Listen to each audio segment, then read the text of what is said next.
Our first speaker of the day is a young Zoomer that has somehow managed to learn economics, entrepreneurship, and theology in spite of the ruined educational system that we have in America, and in spite of the ruined generation of dopamine addicts working tirelessly to drag our young squire into the abyss. Emblematic of the ruins, our speaker wishes to dissect various strategies of navigating the ruins as designed by our entrepreneurial Zoomer over here. We welcome YouTube content creator, economic and cultural commentator, and all-around great friend, Ryan Turnipseed.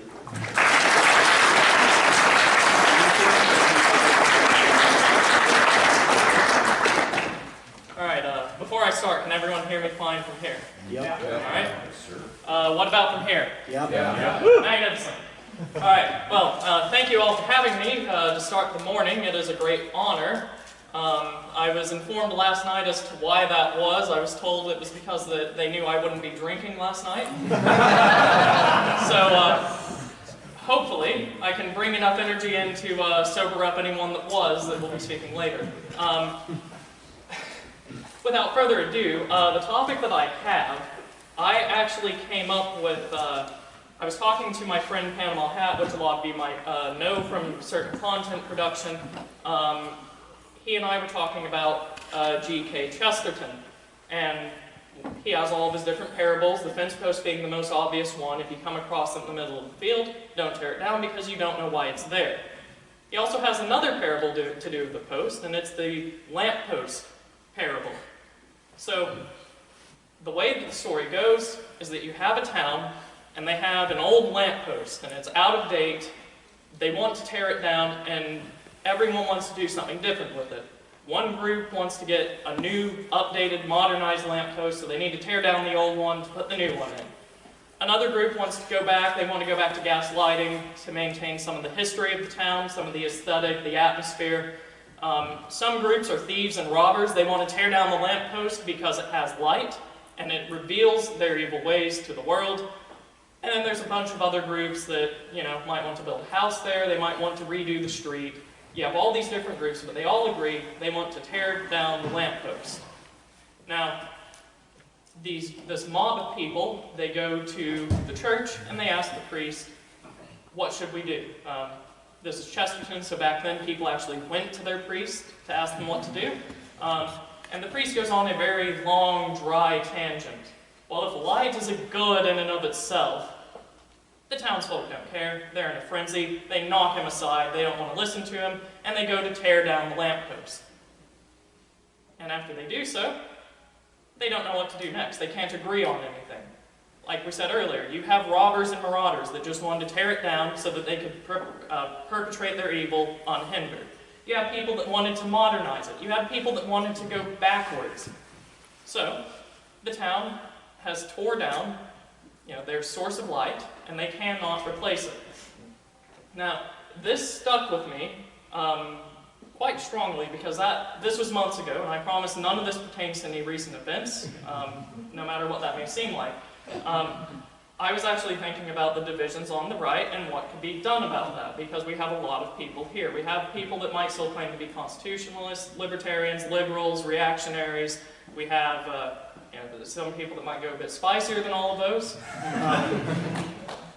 So, we have our own factions, and we, for the most part, all agree we want to tear down the lamppost. We want the current regime gone. That's what you all heard last night. What happens afterward is what I'm concerned with, because we don't really have anything, and that was admitted yesterday quite extensively. Most people here that you're going to hear from will probably say there is no unified vision, there's no unified goal. This is all just a coalition or a fellowship to tear down the current regime. So, we don't really, it's a Chesterton parable, so obviously his point there was you should listen to the voice of tradition, to the voice of the church. He was going to prevent this great mistake. But for our purposes, let's just look at the practical effects. The town was divided into various factions. They had one goal that they were wanting to do, and they destroyed it. They all agreed that it was bad, and they wanted a better alternative. And then upon doing so, they ended up with something worse. So, the lamppost today, in the analogy, is obviously the current regime. And that sounds terrible for me to say because it sounds like I'm saying that the current regime is good. But actually, it does provide stability. You can usually guess what it is going to do, and you can usually, in some places that haven't been completely corrupted, you can know that they are going to be there. If you tear that down, you have to fill it with something else. Otherwise, you are left with the darkness. The thieves and marauders will have their way. So, with that being said, if the current regime does go down, you have a few possibilities. There could be mass death. This was alluded to yesterday in AA's talk, I believe. He said that people were probably going to die. That is not good. No matter how much you want certain people to die, you don't want to get the innocents. Which, you have to understand, like, there are people out there who have done very little wrong. They've just lived, like any other person would have in history. They listened to their elites, they had a family, you know, they might have even tried to save up, they might have done things very well. You don't want them to die. You're supposed to be better than the current regime, presumably. Now, the other thing is, if you do tear this down and something does replace it, you also have to make sure that it is not worse, right? If you tear down this regime, you could end up worse. That was something that I disagreed with AA on yesterday, and I've disagreed on it before. This is not the worst it can get. Human nature is constant. You can always find something worse than what is already here. What we are under right now is soft power perversion, right? They have yet to come to most of our houses with a shotgun and say, do these terrible things. They can't. Like that, they could still do that. They could just wipe all of you out tomorrow. You had one of your congressmen a couple of years ago threaten to nuke the country if they tried to do something wrong. That could happen. They're unhinged enough to do that. Or, you could get something even farther to the left, even weirder. The people in power right now, they are pretty bad. They have no moral standard. But there are people whose moral standard is to be libertines. I've talked about that in some of my Zoomer videos and all of that. Their moral value is just impulse, stimulation, dopamine. We don't have those people in power yet. They can get there. You do not want that. So, what can we do? So, we would probably win, right? If we're the ones tearing down the lamppost, surely we would fill it. Usually, in history, that's not always the case. Sometimes you will have a revolutionary group that will destroy the current order, and they will get taken over by a different group. Happened in the French Revolution, except perhaps in the right way to us. Yeah, the original die-hard revolutionaries, the Reign of Terror types, and they got subverted by the Napoleonic types. This can happen in the other way too, and it's happened before, where you have a conservative revolution, and it gets taken over by the left. It will liberalize thereafter. We talked about Franco. How did Franco's reign end? He failed to secure his line of succession, and Spain turned into basically a liberal democracy, despite having what would have been about 40, 50 years of build-up to be something different. So this has already happened before. This is a lesson that we need to learn. You need to make sure that if you do win, which I presume all of us want to win, you need to have something to come after, and that is important. You can't just put it off for the sake of saying, well, it's going to cause division. You have to sort this out, otherwise you are at risk of being worse than the current system. So, I said we would probably win, we being the right. What is the right? This is a question that's been asked forever. Once upon a time, AA would say it's just people that aren't the left. Trads would say it's any person that wants to cling on to tradition. White advocates would say it's anyone favorable to the whites. Economists might say it's someone that advocates free markets. You have very wildly different conceptions of what the right is. There is no unity there. There is no shared values there. Really, you can have shared values, but no one is 100% the same. There are major differences. So, how then do we have a big tent or a coalition or a fellowship or something like that without all these major problems happening? Because these people have different principles, they have different objectives, they have different enemies even. They all want to go in a different direction, and we're all in the same team, supposedly. So what do we do? Well, one of the ways that you can solve this is through decentralization. All of these things can in fact be an advantage. As was mentioned earlier, I'm studying entrepreneurship. That's what I've been studying. Part of entrepreneurship, you might think it's coming up with some brand new idea that's going to revolutionize whatever field you're in. That's not always the case. It could just be doing something better than what's already being done. It could be a different way of organizing. So, what we have been trying to do so far is get everyone together under the same flag and just saying, like, charge at the enemy or go build this. It's not working, right? I would be willing to bet that you probably have at least 10 or so factions in here, each believing different things and wanting different things.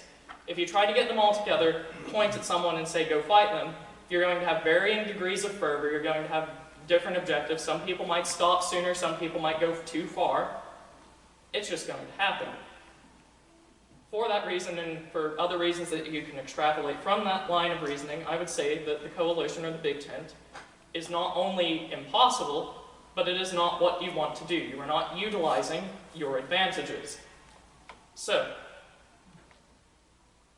what do we do then? We have all these different factions, some of which aren't even ideological, some of them can be based on personality. That was what a lot of recent drama was about. It was two personalities clashing. They agreed on 95% of everything else. So, what you do is you formalize what these groups are. So far we have been informal, and there's a good argument to say we should stay informal in these groups. Don't draw lines, don't do anything like that. But what you come across is that there are no boundaries. You're going to keep having people butting heads, and they are going to keep arguing with each other and eventually splitting off. It's happened before. A lot of it predates me even. I'm probably not even the first to say this. If you draw these lines into these different groups, once you know where the boundaries are, then you can start to find out, what is acceptable, what is not acceptable. Should these two groups interact? If I have one group that say that are like constitutionalists, and to take an older group, if we have a group saying they're neo-reactionaries, they don't mix well together. They don't agree on much, and they tended to hate each other, or at least verbally. If you draw the lines between the two and stop trying to mix them, they might be able to get more stuff done on their own than if you keep trying to, basically trying to get two sides of the same, two positives to go together. So, with this decentralization, you will be preventing unnecessary drama because you'll just be limiting association. You can see this in the United States as well. Whenever you start to forcefully integrate people that don't want to be together, things get violent. This hasn't happened yet in our sphere because we're all online. We're not saying you physically have to be together in person. If we start doing that, you could probably see these groups turn to violence against each other. Instead, if you allow people to self-segregate what they naturally do, they're going to be more productive, they're going to be happier, and they might even get along, right? These groups don't have to be, butting up against each other. They could still be friendly from a distance. And what it also allows us is to allow each of these groups to utilize their knowledge best. You don't need some top-down leader of the right saying, this group needs to go do this group needs to go do this. All of these groups have very specialized knowledge, and they all have trades, they all have productive capabilities that they could be utilizing on their own. They don't necessarily need a forced direction. They already have mostly the same enemies,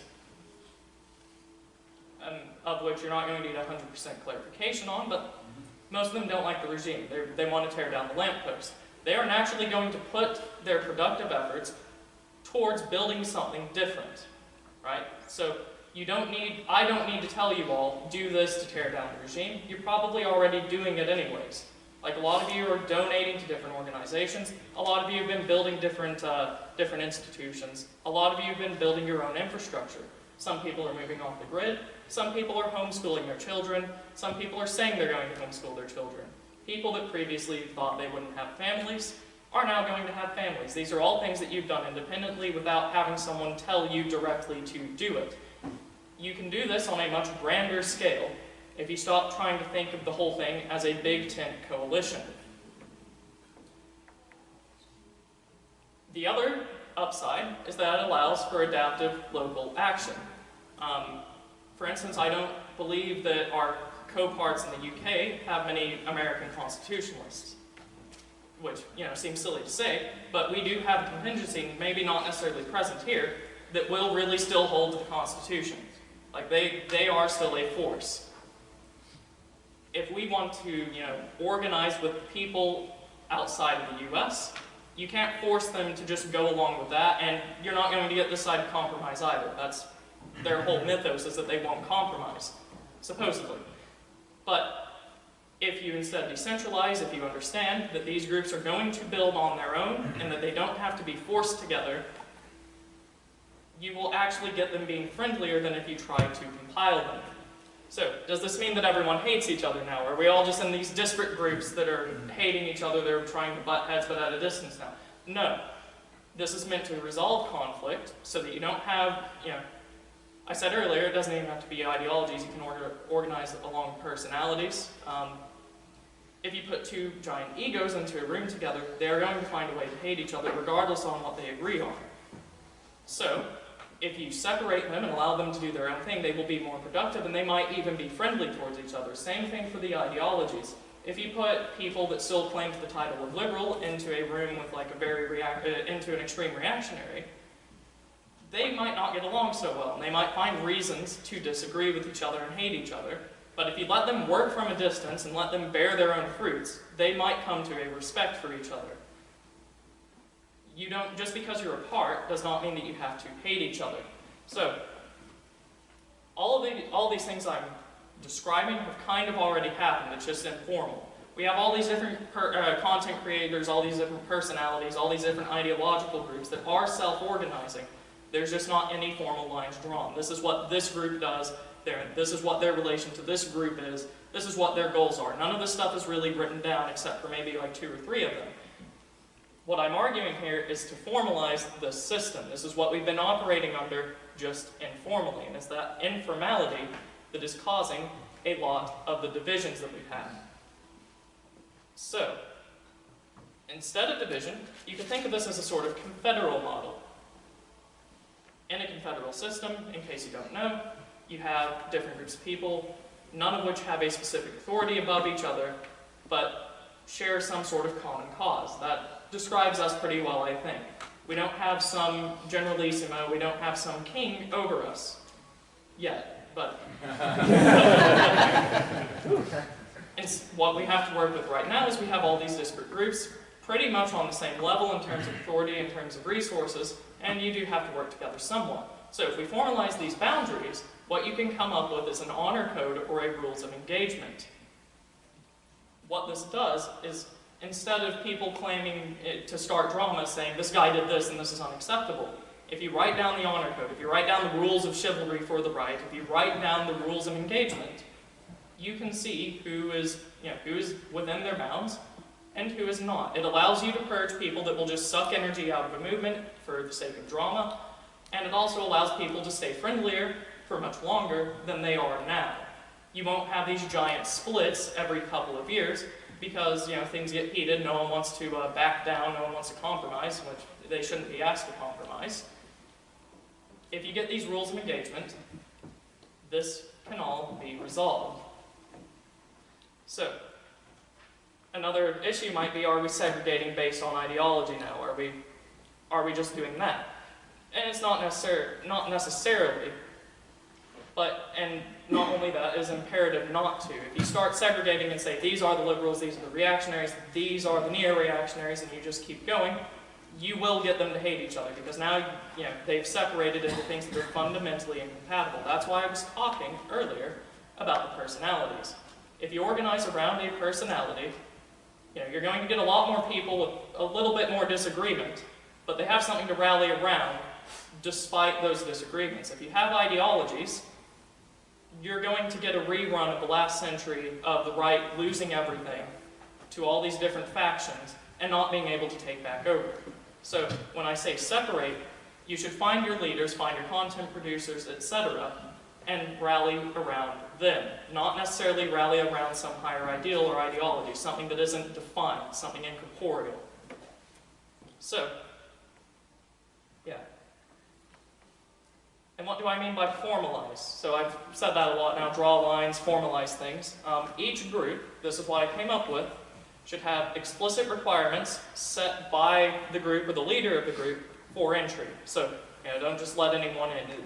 If you have who can enter as a parameter, you know what that group is. If you just let anyone in, the group ceases being a group, right? So that's step one. Step two is explicit details on what the group is. So like, who are they? They need to define themselves. And not only that, but they also need to write their story. If you're going to be suggesting something radical, you also have a story to tell. Your history has been written for you by groups that do not like you. In fact, they hate you. All of your history books, all of the history that you've probably been told in school, most of it is either over-exaggerated, fabricated, or shown in the wrong light. This leads into something called historical revisionism. Some of you might know this from what the left tried to do in the last century. They tried to revise history to fit it in with their ideals. That is not bad in and of itself. What is bad is they tried to do it for them. We don't, well, it's that simple. We don't like them. They're trying to pervert things, and that's what you're supposed to be fighting against.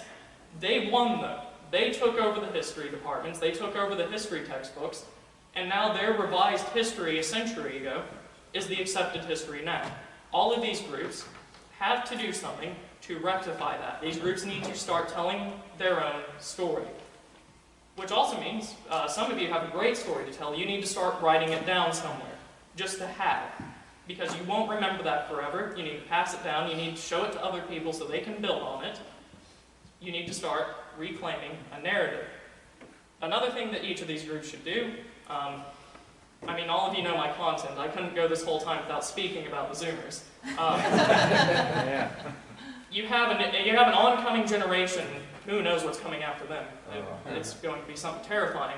You have an oncoming generation who, if they make it this far, they have had a lot to go through.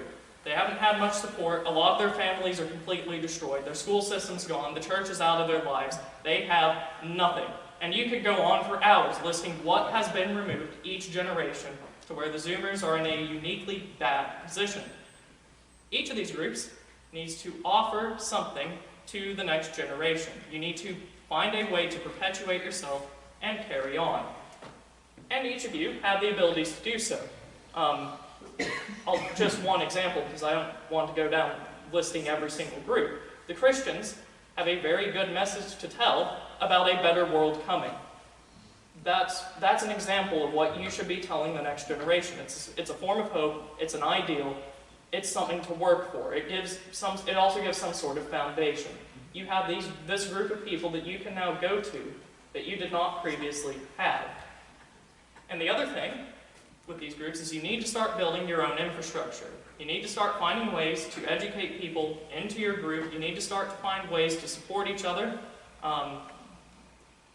Also, can't go the whole talk without talking about U.S. history.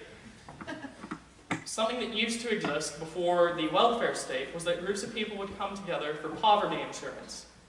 They would pay together into a pool, and if one of them fell below a certain worth or they got laid off or something like that, they would draw from the pool.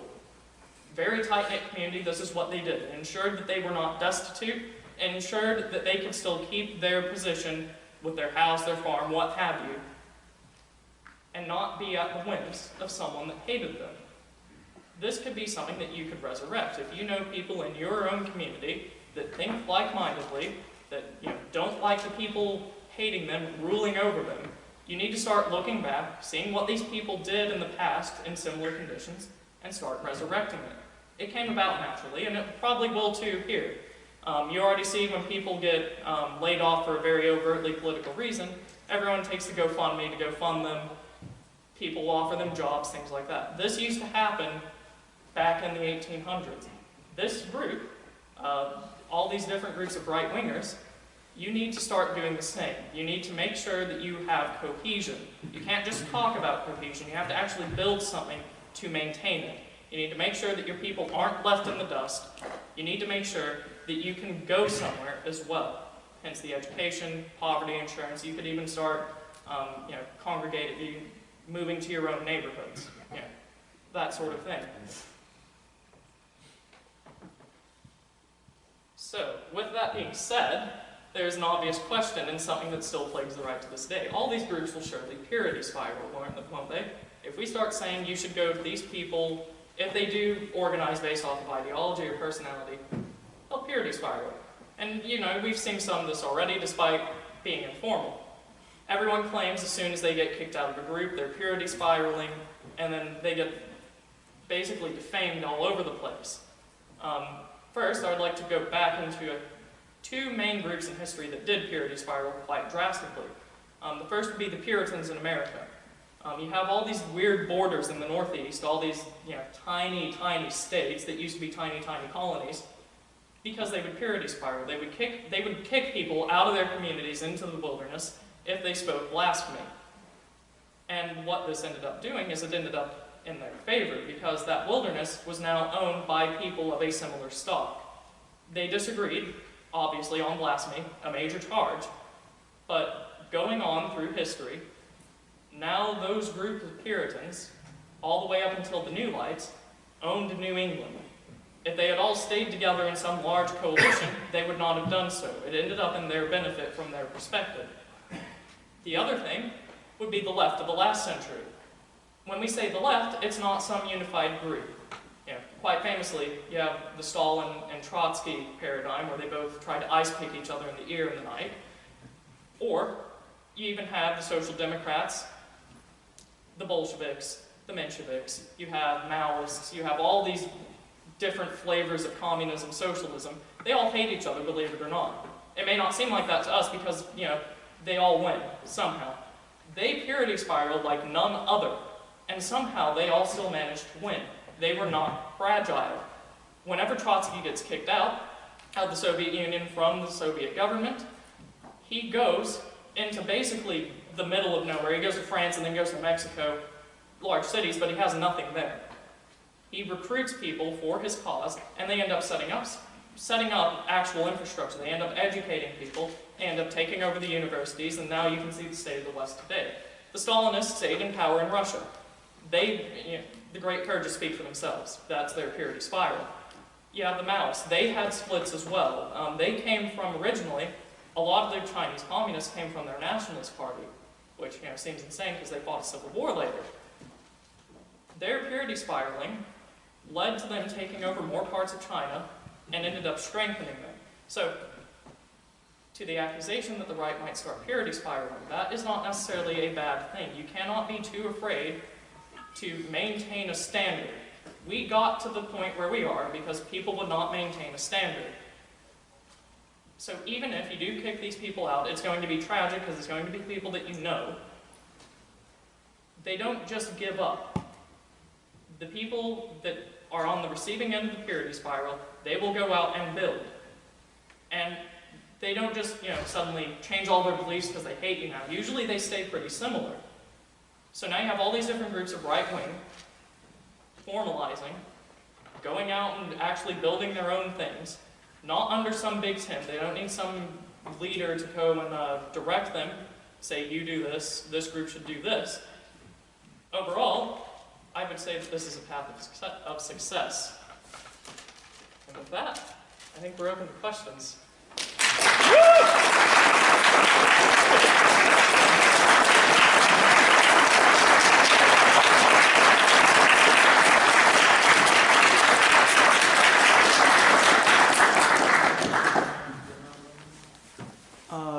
Unlike the academic agent Q&A session, we are not going to be passing around a mic. So we are not passing around a mic. Please raise your hand and turn up over here. We'll pick out which one of you lucky guys can ask him a question. So one of the key themes throughout your speech is that we do not need a centralized leader, a centralized authority figure. Yes. My counter to that is, what was the only success, genuine success of the right in the 20th century? Caudillo Franco, right? So when Franco built a coalition of Carlists, Catholic nationalists, phalangists, reactionaries and monarchists, and militarists, who all, like you said, were formalized groups with different means, but they were directed by a man who stood above all of them. Why do we not need a centralized authority in this instance? My counter to that would be that Franco, quite famously, he didn't just take them and say, we're going to lead you and just leave you all to do your own thing. He purged all of these groups and put his own people in. So it was a hostile takeover in some sense. One of these groups could do that. There's nothing stopping them unless you stop them. Like, you can't just put a rule in place saying, don't take over these other groups. If someone wants to do it, they will do it. Franco quite famously did that, and it worked. You know, it might not be the worst thing. It might not be the best thing either. So it definitely could happen, but with Franco, it's worth mentioning, he didn't necessarily maintain a coalition. He made a unified group by force. Famously, the Carlists and the Phalange were purged under him. So in that sense, he did have formalized groups. He completely destroyed them, or subverted them, if you will, from a friendly perspective. It's not like the left subverting something, but it is Franco taking over. This could happen. If it does happen, you know, if it's one of us, it's going to be better. Right? Remember, all the things I was saying earlier were about other groups that were not us taking over and it was going to be worse, or us just not taking over at all. That was the worry. If one of us takes over all the other groups, then, I mean, darn, my side didn't win, but also my side won. Alright, I'll just work my way from the front down. A simple question. You mentioned about offering things to the next generation to entice them and get them involved and then give them something substantive they may be lacking. What I do with language is to try to do exactly that for everyone. But let's talk about Zoomers specifically. Whether you're talking about Christianity or American history or whatever the topic might be, what are some key things that all of the different right groups present here today can say to young, wayward Zoomers to entice them? Give me some examples. Right. So it's not necessarily enticing. It's very hard to just pull someone out of the current paradigm and say, come over here, we've got these great things. Usually they're already here and they're looking for something. Okay. And you have to give them basically the vision for the future, or the good news, or something along those lines. Not necessarily exclusive, like you can have a vision for the future and the gospel. Okay. For each of the groups, what they can do, the white advocates can basically just say, we don't hate you. Like, that is a selling point now, because the current regime does hate you. Hey, we like white men over here. Come over here. The libertarians can basically just say, we won't seize your property. That is a great selling point, especially to Americans. All these different groups can have, I could come up with them, but you guys can as well. All these different groups have something to offer. Or maybe perhaps the Zoomers, the libertarians, can basically just say, we aren't going to constrict you like the current regime is. We aren't going to force you to sit through schools learning all these terrible things about, that we probably fabricated about your past. Okay. It's the ancient form of liberty. Okay. Does that answer your question? Yeah, thank you very much. Let's go with you. I think it's something that AA didn't really talk about yesterday, is something that ultimately combines us past the pause. And I think that there has to be a metaphysical Schelling point where we all kind of understand something greater than us. Mm-hmm. Do you think that there is something like that that will bring us together? Because for me, it's just past, like I will stand with the Protestants and the Orthodox Catholics because we can all agree Jesus Christ is our Lord and Savior. And we can say that. Mm-hmm. Is that the Schelling point? I'm just curious, what will keep us together from truly being at each other's throats, knowing like, hey, you're wrong? Well, much to my dismay, the right is not fully Christian. Like we have Nietzscheans, pagans, we have all these different other groups. I think we still have a couple of deists somewhere.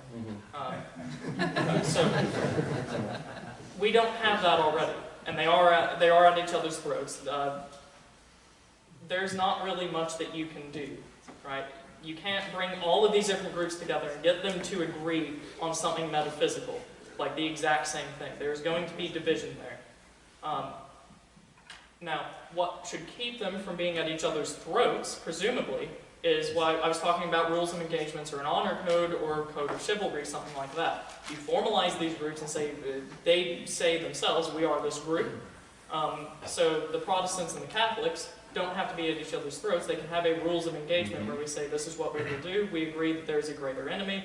We aren't going to compromise our beliefs at all, we're just not going to outright attack each other in some vulgar manner. We can still discuss theology and all of this other stuff, but we aren't going to, insult We're each not other. going to conquer each other, right? Because that would ultimately... Right, well, yeah, you have those agreements come up naturally. Were you gonna? Yes. So this kind of relates.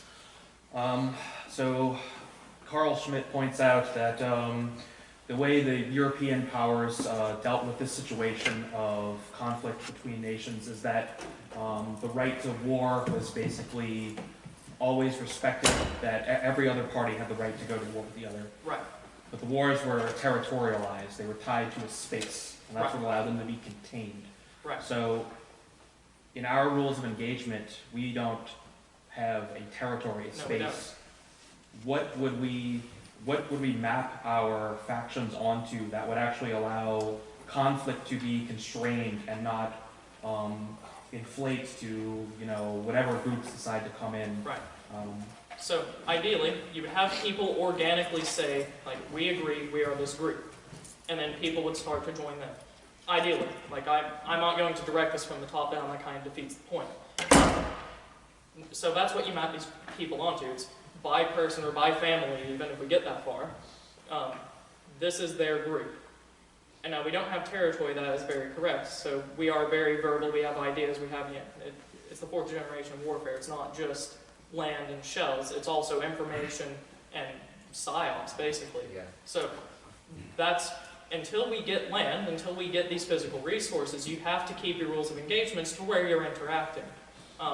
They're not going to be fully developed in the first year because you're not fully developed in the first year. It's going to take a while for our side to get land, to get territory, to get things under control. Some people are working on that, which is great. They're farther ahead, and they're going to be the first ones, hopefully, if they do take this method of organization, to say, well, this is our territory, so we're going to add this to the rules of engagement. Right now, for the right, a rules of engagement would probably just be like a strict politeness or something like that to prevent people from, getting petty, which we've seen before. You get that in religious discussions a lot. Does that answer it?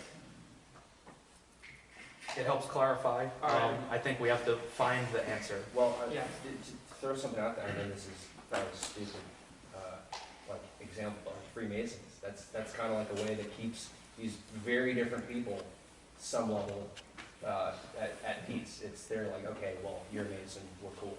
And so it's like we have to have basically that like basically we all agree we want to be self-sustaining, we want tradition, and we want to have communities that we don't have to rely on the pots. And I think.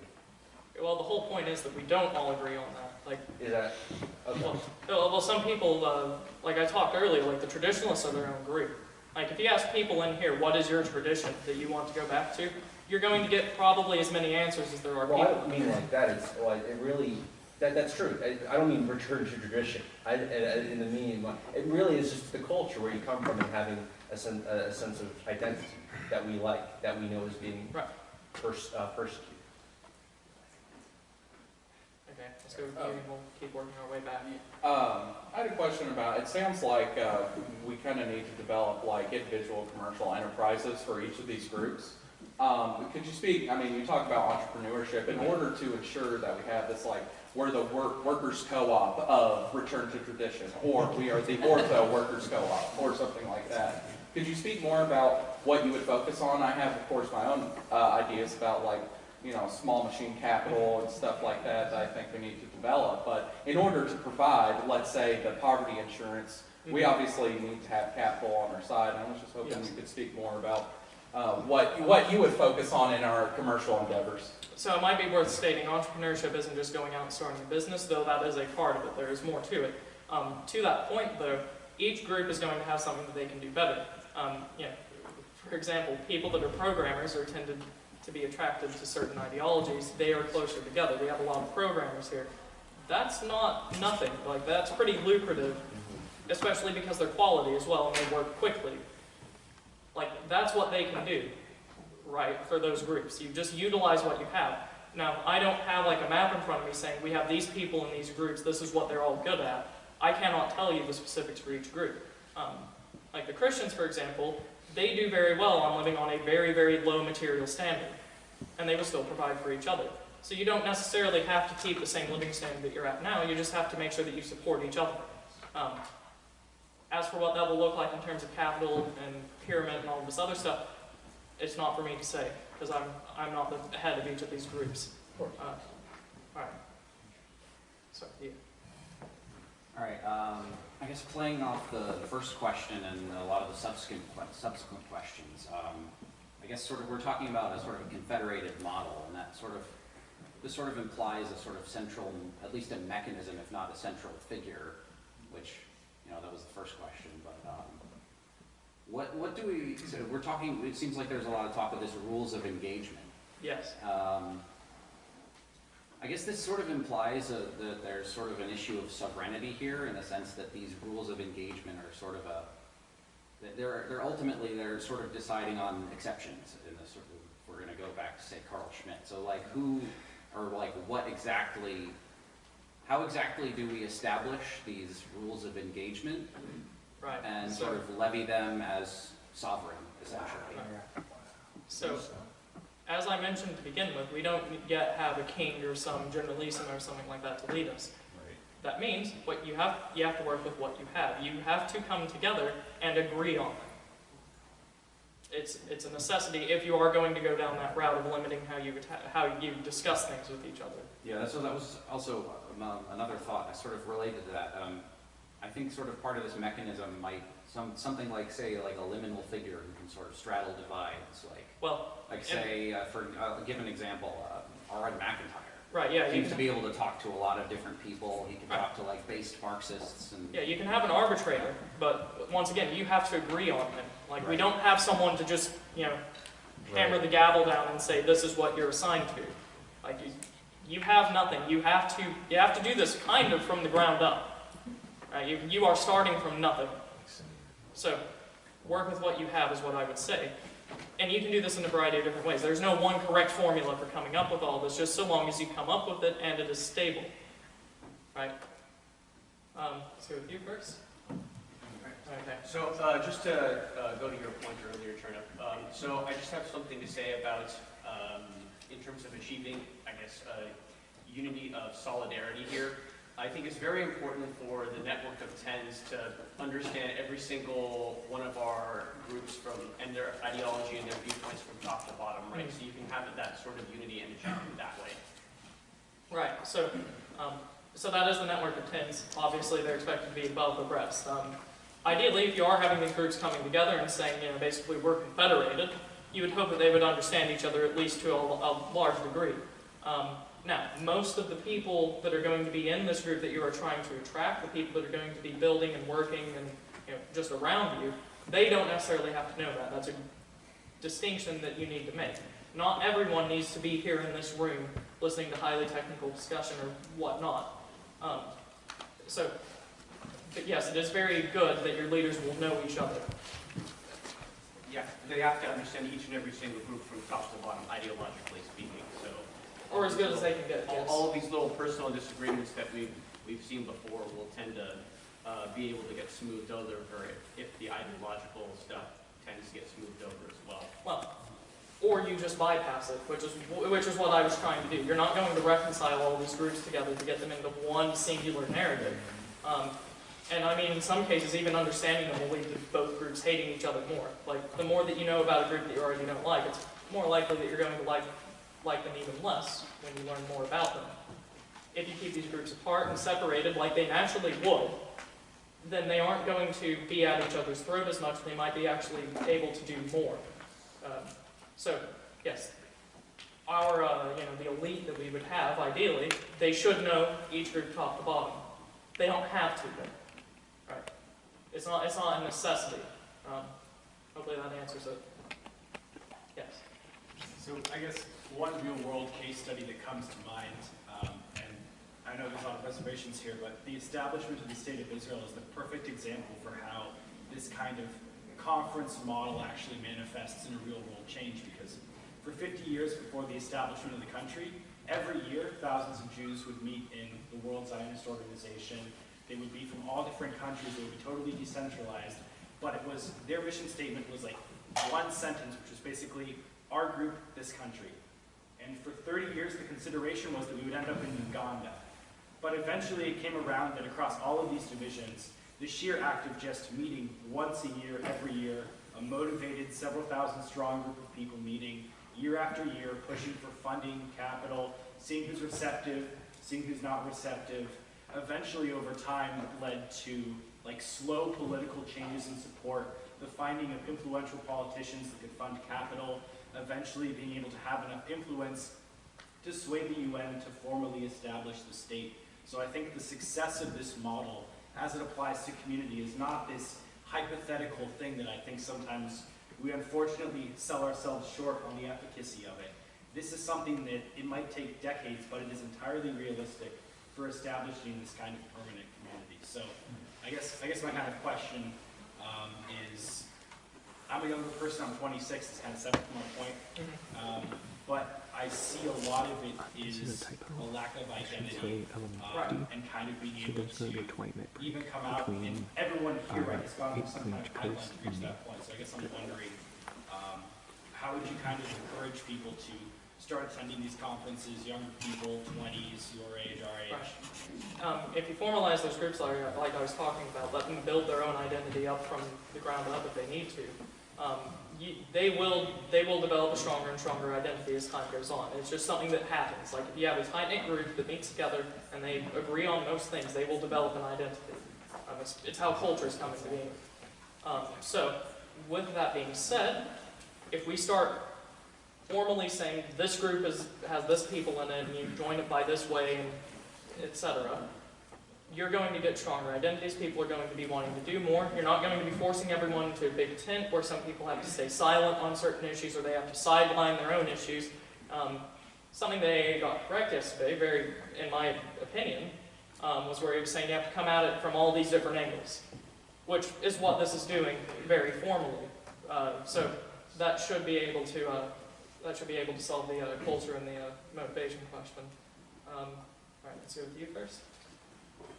I'm going off of what this gentleman said. Who is the person who's sovereign to make the rules that bind us? We are all different. We're in a confederacy almost. I think the real solution here. I mean, I think people are getting too far ahead of themselves with just that kind of stuff, right? So you think pragmatically. I think sort of the answers could be in a meritocratic basis, where this gentleman brought up, what did you say, like an Orthodox Workers Union? Yeah. So that's their sphere, and then let's say, you have programmers, and the most meritocratic programmer happens to be a Protestant.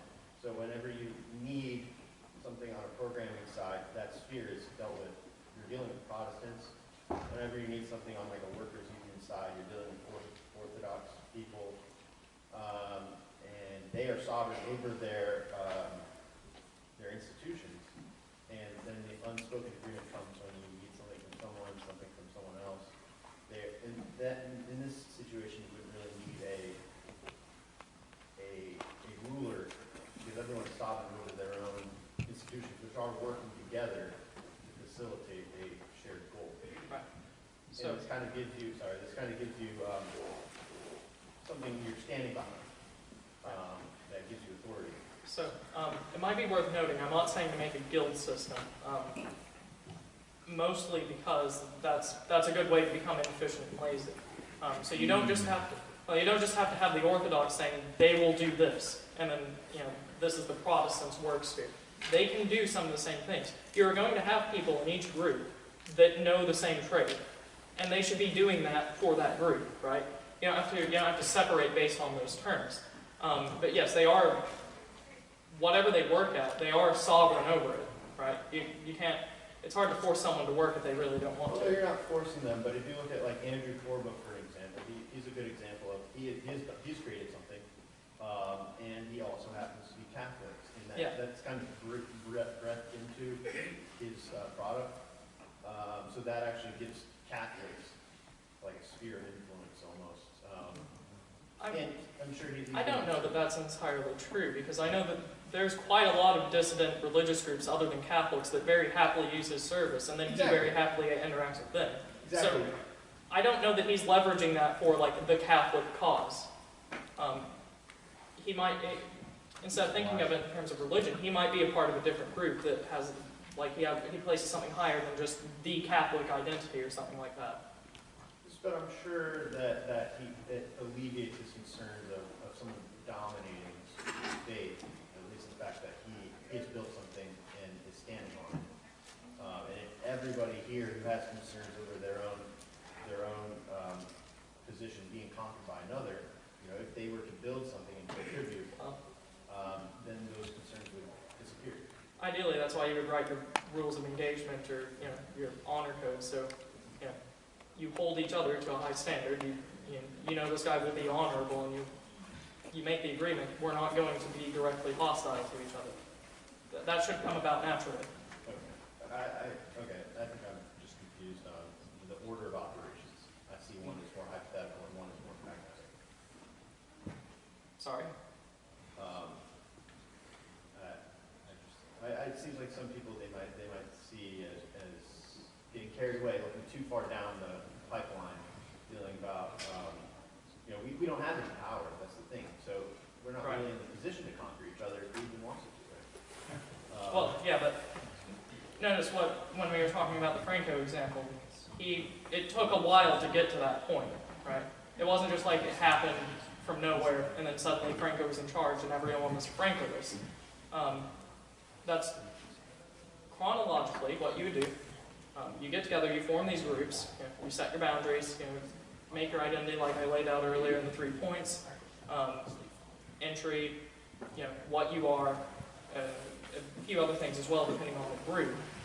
And then these groups should naturally start saying, or should formally start saying, we will not be directly hostile to each other. That should come about, and if it doesn't, it should be encouraged to come about. Because you don't want everyone to just self-segregate and then suddenly hate each other. And it shouldn't. We have no cause to really directly hate each other in here. And we all don't agree on the same things. Yeah, I think my perspective is coming from I'm not a disagreeable person, and if I see somebody I might not agree with them doing something that is beneficial, I would kind of in their sphere kind of be willing to agree with them more so than I think some people might be disagreeable. I don't know. All right. Well, sort that out later. Good morning. Good morning. So you're right to say that the right does not need a top-down leader. But it is also true that the faction which, after the great clearing out, ends up imposing its program absolutely will have a top-down leader. It absolutely will be rigidly centralized. Right. So this is in tension, I think, with your advice that we formalize our decentralization and that everyone who takes this advice condemns themselves to the historical role of fellow traveler. Well, that's not necessarily true, because each of these groups, ideally, if they're organized around a personality, someone will come to lead them. Something can't stay bottom up forever. You will have these individual groups. They are on the right. The right has no central figure yet. Maybe one will come. But each of these groups will have a central figure, right? Someone will have to lead them. So, say a clearing out does happen, each of these groups will have a top-down system of which can seize power if the need arises. So I guess my question then, which we're probably way too early to address seriously, but to think about, is what are the traits of that winning faction? Take the case of Lenin. Lenin didn't overthrow the Tsar. Lenin overthrew the people who overthrew the people who overthrew the Tsar. And he did it with rigid discipline and ideological purity and all the things you've discussed and urged. So how does that faction grow and mature in an atmosphere of formal decentralization? Well, best that I can tell you is that did happen, as we can obviously see from history. But that is outside the realm of my talk, because I was just talking organization. Now, if I were to go outside of the talk right now, I would say that a good faction should maintain a very high standard. It should have a very high level of organization, so you have a very established hierarchy, like the Bolsheviks or the revolutionaries, or even like the counter-revolutionaries did in some cases. Let's see, they should also build their own infrastructure. So in France, you have the salons for the revolution. Those were their own miniature societies. These groups should be doing the same if they actually do want to go somewhere. Now, as for when they should act and all of that, that is not for me to say. That's not my area of study. But rather, you should just be ready to act whenever whenever the time comes. If you do all of this, you should be in the position to act. Thank you. Oh goodness, all right, let's go ahead. So, the biggest concern I have is the actually getting buy-in. So we have a lot of natural leaders, and then we have a lot of people who would want to set up these groups, and I don't think they're the same. They're not the same people necessarily. I feel like one of the problems we suffer from is people who are natural leaders. They're maybe they'll have like a large YouTube following or something, but they won't necessarily want to use that to organize. They're Right. So I guess the question is, how do we establish buy-in in terms of incentives to get people out of the big tent and into smaller tents? that's for each group to decide what their incentives are. I can't tell you what each individual group should offer everyone to go do. Like we could spend hours charting, this is this ideology on the right, and this is what they have to offer. That's not what I'm here to talk about. What I was here to talk about was more dispelling the idea we need the giant coalition. So, you might, maybe someone speaking on it later, I don't know. No, I was told I'm pressed for time, so let's try to lightning around all of these. Yes? I'm going to give you one layup real quick because I think this answers a lot of the questions that have been asked. It says, will these decentralized groups develop a leader? I assume it's just a yes. Yes. Okay. Yeah. That's where that leader will come from, is from among the groups. The actual question is, what are the limits of formalization in the short term? For example, on your eco question, setting up companies is probably not the best bet because we're going to be subject to the legal system. So where would you advise as the limits of the initial formalization? I mean, you can still set up companies. It's not a completely dominated sphere. The legal system isn't the best, but it's far from completely taken over, especially on the local level. Like that's where you can start locally organizing is around your judges. As for what you should be doing in the short term, once again, that's not for me to say. What the traditionalists need to do in the short term is going to be something very different from what the people that still cling to the term liberal need to do in the short term. Once again, individual details, I could sort them out if I had many more hours of time, but I do not have them. Right, cool. All right. Yes, Stephen. Hey, good talk. I'm going to say a word that doesn't feel good to us anymore because it's been subverted. But it seems to me that a lot of what you're talking about, we can talk about the word tolerance. Yes. Right? My problem with the word tolerance is it's been subverted and redefined to mean we have to tolerate being destroyed. And that's not what it means, right? You're talking about tolerance, I think, in its true sense, in a confederation, right? Where I don't agree with the pagan on certain things, but I don't want to destroy those. I can tolerate their coexistence with me, right?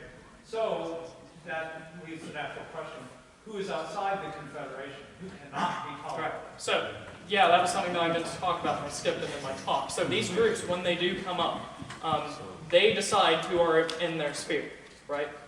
This already kind of happens. You'll get groups that will say these people aren't on the right. If you go back 5 years ago, people would say, oh, the classical liberals, they're definitely on the right. Jump to today, and that's a giant argument. Most people are starting to say, well, no, they're not.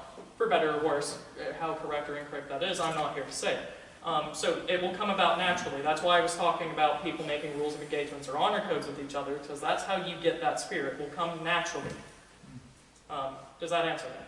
I think so. All right. A Next comment question. on that real quick. John David Ebert said in one of his essays, the left is now the party of intolerance, the right is now the party of tolerance. How the fuck did that happen? All right, next question. Yes? I think following on top of that, in these district groups, we're actually going to need some sort of protection. So once these groups get established, I would say that they need to pool money into an organization, much like the SPLCA or whatever it's called, to protect these groups legally. So we need to recruit lawyers. I hear there's a few lawyers in there anyway. Yeah, that would be great for them to do, and that would definitely be what I would think to be a smart course of action. But once again, this should be something that they develop naturally. Yeah, that's what I mean. Everyone has agency. Once they do develop naturally, there should be some sort of set order where we can build an NGO to be protection. Right, and if that's the path they decide to go down, it's what they decide to go down. Yeah. Things could change next year. So when these things develop naturally, they will develop naturally. It will be at the right time, presumably. But that's what I'm saying, is some sort of system needs to be thought up, so. Right, and that's what these groups should be doing. Yeah. Right. It defeats the purpose for me to say this is the system that you No, want I to use. understand, I'm just saying, that's sort of the framework we need to think of. All right, yes. Yeah, it's going to be Yeah, so we talk about these factions in a general sense, but isn't it necessary that we define who these factions are and who we can and cannot work with? Like, for instance, MAGA is a faction. Can we actually work with MAGA, or is that too, like, boomer? Well, that's for each of these groups to decide. There are going to be some groups, like say we have Group A right here. Yeah. They could be very friendly with Group B over here. Then we have Group C, they're friendly with Group A, but not the one over here. This is something for them to decide naturally. This is already what happens. You have people in our spheres that are very friendly to the America First types, and then you have people that are not, but they're friendly to the people that are friendly to them, for a word salad. So, this is something that already happens naturally. You're just formalizing it so as to cut down on unnecessary division, so as to make sure that these groups can know on their own this is where we need to focus. Hopefully that answers that. Yeah, and also, just a quick follow-up. Should we construct like a map or a model of who all these factions are, so we're not talking, so we know who they are, what their ideologies? I think that would be very unwise, because you're putting all the information right there for someone that you don't like to take. These groups should formalize themselves and say this is what we are. I think it would be very unwise to compile it all into one area. Especially because that also, people were in here were afraid of like someone taking over. That's how you get that in a sense. Could we construct that in a, like, as a private thing that we keep not like publishing on the internet? I mean, I can't stop you, but I would caution against doing it. Yes. Last question. You and AA both talked about forming this broad coalition, putting off our ideological fractures until some later point. We all also talk about how, like, well, the Leninists, they won because they had such radical unanimity, such purity. Are these two ideas in contradiction with each other, or are those parallel processes happening at the same time? Well, it's very good to clarify. I'm not talking about the coalition. I'm saying that needs to be done away with so that you can get those groups that will maintain a very high standard of purity so that they can, go and do their thing. Right now, if I wanted to have a very pure group in this sphere, informally, I'm going to get accused of purity spiraling by all manner of people, and in fact I already have in some cases. It needs to be done away with. So that you can have these groups go out, do their own thing, colonize the untamed land in the case of the Puritans, or take over the government in the case of the Bolsheviks. They need to do that, and they don't need to be constrained by, making sure that feelings aren't hurt. So in a sense, taking this big tent, this coalition, and breaking it down into these ideologically pure organizations. That's from the top up, but there should be something that like people will come together, say we agree, this is our group, and we're going to establish this relation with this group, and it will form naturally. Right? You don't want to make something artificial. Right. That's everything.